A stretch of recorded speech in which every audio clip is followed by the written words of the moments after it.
Hello guys and welcome back to Ambegaon explorer with new blog. तर आज आपण जाणार आहोत अवसरी खुर्दला. व्हिडिओ आवडल्यास व्हिडिओ लाईक व चॅनलला सबस्क्राईब नक्की करा.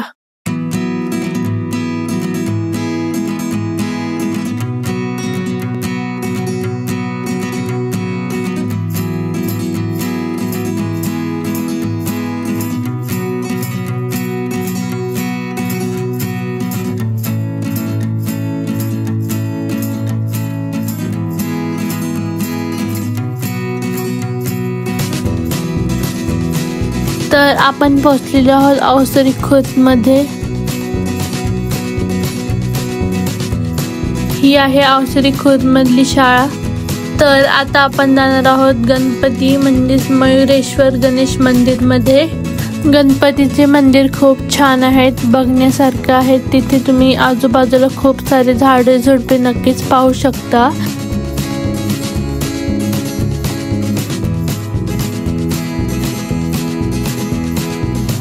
तर हे आहे गणेश मंदिर.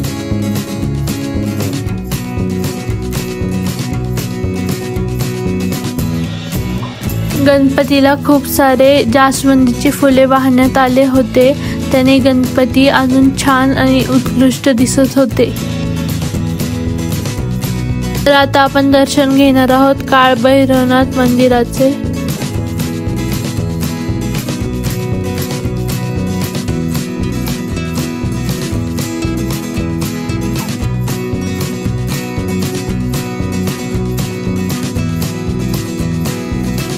तर हे आहे काळभैरवनाथांचे मंदिर, जे खूप छान आहे आतून.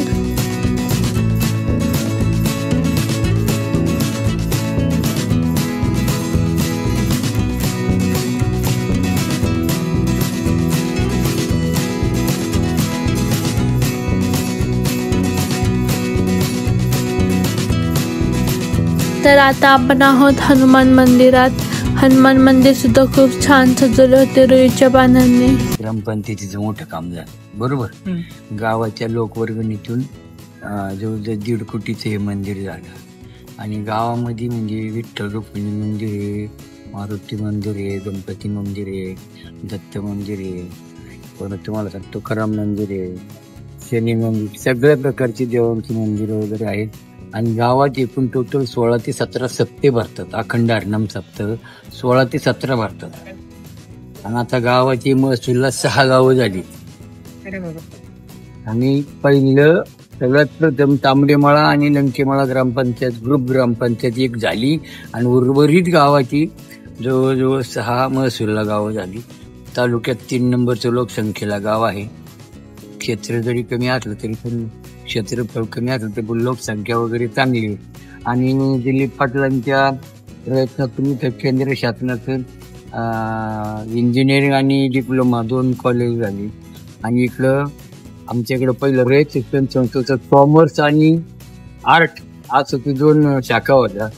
नंतर मग ते आमचे प्रशांत विठ्ठल अभंग यांच्या सान्निध्यातून जवळजवळ 1 कोटीच्या अंदाजाने खर्च करून वनिताबाई विठ्ठल अभंग म्हणून एक सायन्स कॉलेज पण चालू झालं. 3 किलोमीटरच्या आतमध्ये देत नाहीत, परंतु प्रशस्त इमारत यांनी बांधकामाला पैसे दिल्यामुळं सायन्स कॉलेज त्यांनी उपलब्ध झालं. आणि आपल्या ITIचे ट्रेड असतात, त्याला काही टेक्निकल विद्यालय ते पण आहे रयत शिक्षण संस्थेचं. असं शिक्षणाच्या बाबतीत हे गावात चांगले आहे, सगळं चांगलं आहे. आणि 17 लोकांची ग्रुप ग्रामपंचायत आहे, म्हणजे ग्रामपंचायत 17 सीटांची, म्हणजे मोठी ग्रामपंचायत चाललेली. पण आता काय, आता 5 वर्षाकरता आता नवीन निवडणूक आल्यावर लोकनियुक्त ग्राम सरपंच होईल ना. तर आमच्या गावात 3 सरपंच आणि 3 उपसरपंच कोण वाटेल हे करणे हाती करायचे. पण आता जराशी स्थिती विकास व्हायला लागला की सरपंच बजवतो, म्हणजे जैशी तेच आहे ना. असेल म्हणजे विकास कमी आहे का? आहे तसा विकास आहे. विकास झाला म्हणजे कसं,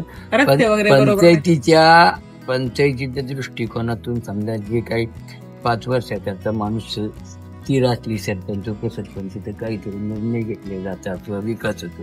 इथे काय 20-20 महिन्याचा माणसाला त्याच्यात पहिला राजीनामा देणार, दुसरा येणार, मग त्याच्यानंतर मग तुमच्या कामं चालू किती काय मजा नाही. आहे ते बरं, चांगले चालले. आता इकडं ट्रस्टी वगैरे आहे, इतर म्हणजे ट्रस्टचे लोक आहेत, 12-14 लोक, ते पण कारभार पाहतात. चालले व्यवस्थित चालले. चला, रामकृष्ण हरी. रामकृष्ण. बाबांसोबत गप्पा मारून आपण निघालो होतो. पुढे पुढे जाताना आम्हाला दिसले होते हे सुंदर असे गणपतीचे मंदिर.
तर आपण अवसरीमध्ये खूप छान असे मंदिरे पाहिले होते. खूप छान छान घरे सुद्धा आहेत अवसरीमध्ये.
तर आता आपण चाललो आहोत अवसरीच्या कॉलेजमध्ये.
आपल्या गावासाठी लाईक, कमेंट, शेअर व सबस्क्राईब नक्की करा. धन्यवाद.